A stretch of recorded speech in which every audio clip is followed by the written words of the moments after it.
இயற்கை சில விஷயங்கள்ல நம்முடன் விளையாடும். இந்த விளையாடுகிறது அப்படிங்கிற வார்த்தை பார்த்தீங்கன்னா நம்ம அதிகமாக பயன்படுத்துவோம். என் வாழ்க்கையில் விதி விளையாடுது, என் வாழ்க்கையில் இறைவன் விளையாடுகின்றார், இந்த மாதிரி நிறைய வார்த்தைகளை நம்ம பயன்படுத்தியிருப்போம்.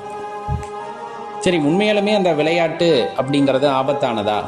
ஏன்னா வாழ்க்கையில் நம்ம ஒரு பிறப்பு எடுக்கிறோம். இந்த பிறப்பு அப்படிங்கிறது பெரிய ஒரு வரம்.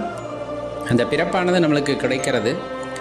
அந்த பிறப்பில் பார்த்தீங்க அப்படின்னா முதல்ல குழந்தையாக இருந்தப்ப பிறந்த ஒரு 3 மாதம் வரலாம் தலை கூட நிற்காது.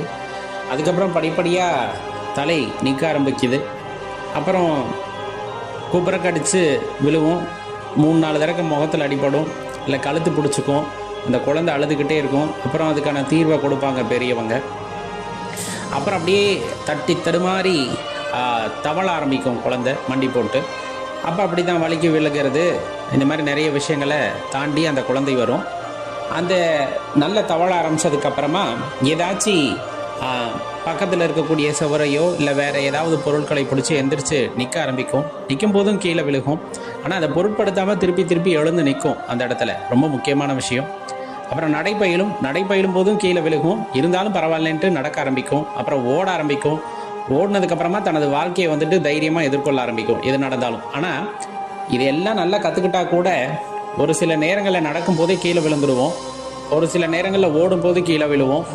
ஒரு சில சமயங்களில் எதிர்பார்க்காம சில விபத்துகள்லையும் மாட்டிக்குவோம். ஆனால் இது எல்லாத்துலேருந்து நம்ம மீண்டு வருவதற்கு அப்படிங்கிறது பார்த்திங்கன்னா சின்ன வயசில் நம்ம தவழும் போது கீழே விழுந்தது, எந்திரிச்சு நிற்கும் போது கீழே விழுந்தது, இந்த மாதிரி பல விஷயங்களை நம்ம கீழே விழுந்தாலும் எழுந்து நிற்க கற்றுக்கொண்டோம். மீண்டும் எழுந்து நிற்க கற்றுக்கொண்டோம் அப்படிங்கிற அந்த ஒரு பெரிய விஷயம் இருக்கு இல்லையா? அது ஒரு ஊன்றுகோலாக இருந்து வாழ்க்கையை எதிர்நோக்க அது நமக்கு பயன்படும்.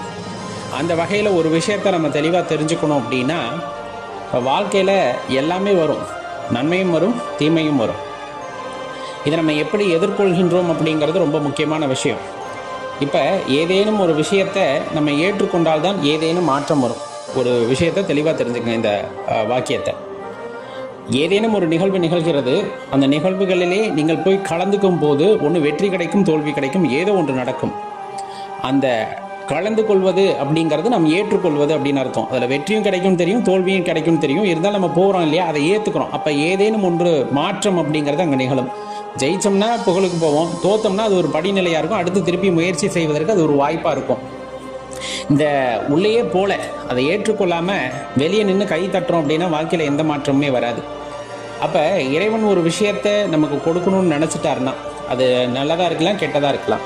ஒரு வினை நமது வாழ்க்கையிலே நிகழ்கிறது அப்படிங்கும் போது அந்த வினையை நாம் ஏற்றுக்கொள்ள வேண்டும். தெளிவாக தெரிஞ்சுக்குங்க.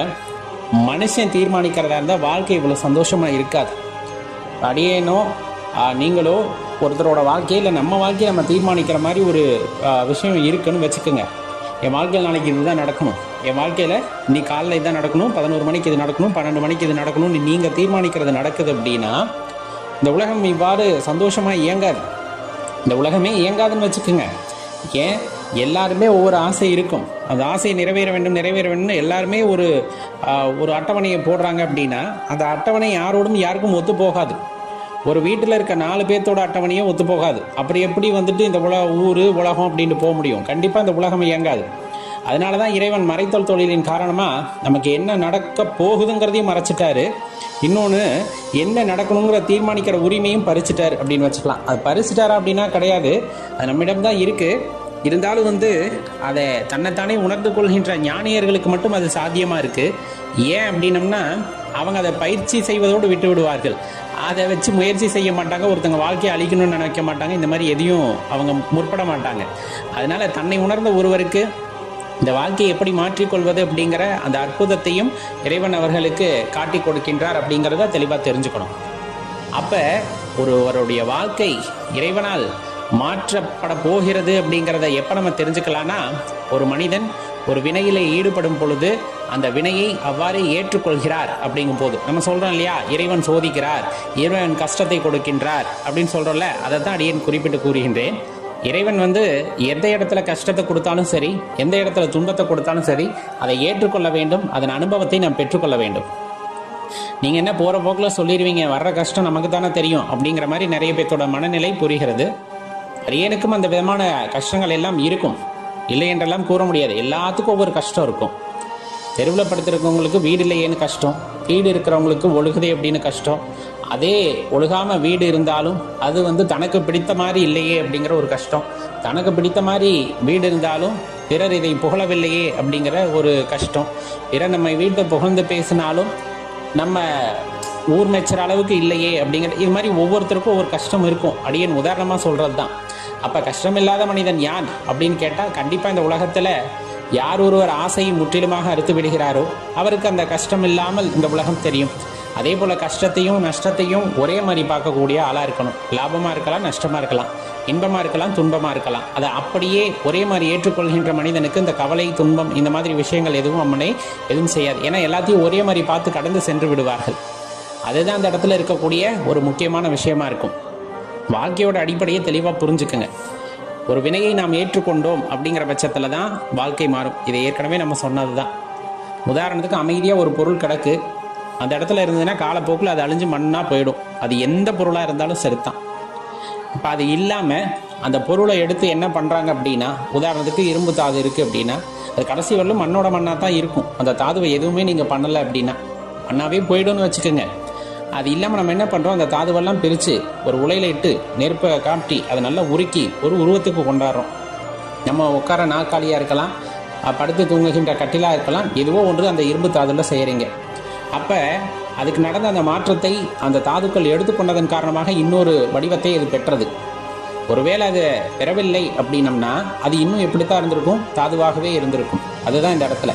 அதே போல தான் தங்கமும் துகளாக தான் இருக்குது. அதை உருக்கி அடித்து நல்ல பலன்னு ஆக்கும் போது தான் மின்னக்கூடிய நகைகளாக மாறுகிறது.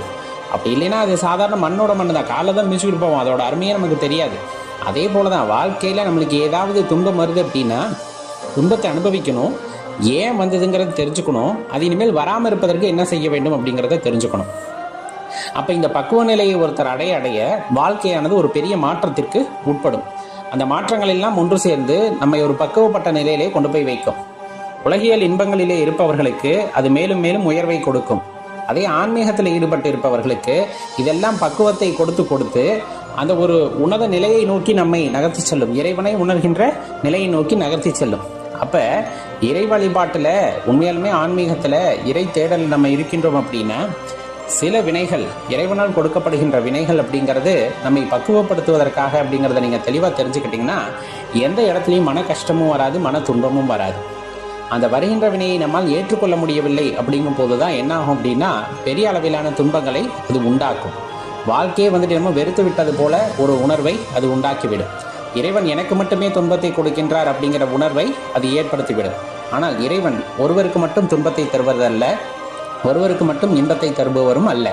மாறி மாறி அவர் வாங்கி வந்த வரத்திற்கு ஏற்றாற் போல, வினைகளுக்கு ஏற்றாற் போல மாறி மாறி வரும். இதில் ரொம்ப குறிப்பாக சொல்ல போனால் அந்த பக்குவம் ஏற்பட்டு விட்டால், அவர் வாங்கி வந்த வரம் தவறாக இருந்தாலும், அதாவது கஷ்டப்பட வேண்டும் என்று இருந்தாலும், அந்த கஷ்டம் அப்படிங்கிறது அவரை பாதிக்காத வகையிலே இருக்கும். அந்த பாதிக்காத வகையிலே இருக்கிறது என்றால் அவர் இறைவனின் முழு கருணையை பெற்றவர், அதாவது பெற்றுக்கொண்டார் அப்படின்னு சொல்லலாம். வரும்போது அந்த வரத்தை வாங்கிட்டு வரலினாலும் அவர் செய்த அந்த முயற்சியின் காரணமாக அவர் அந்த வழியை உணராத அந்த ஒரு தன்மையை இறை ஆற்றலால் பெற்றார் அப்படிங்கிறத இந்த இடத்துல ஊர்ஜிதமாக சொல்லக்கூடிய ஒரு விஷயமா இருக்கும்.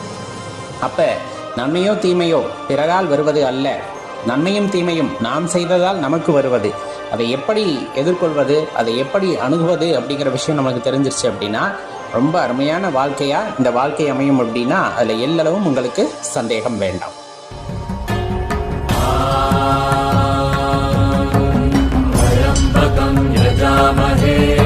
सुगन्धिं पुष्टिवर्धनम् पूर्वारुकमिव बन्धनम्